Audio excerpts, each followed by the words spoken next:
It's just a test of the 240 system, so if the interlocks are up, the machine won't start.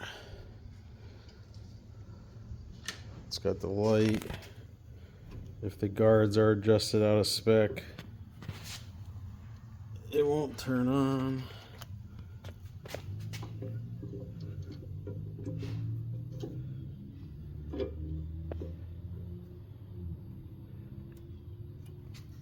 Adjusted in the spec, will be on. If the e-stop is pressed, it won't start.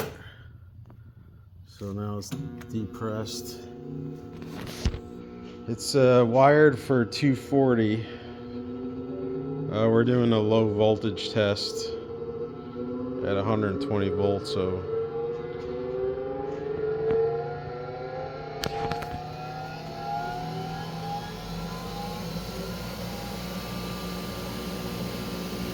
maybe stop it. You can hear the brake system kick in. It's not adjusted all the way up, but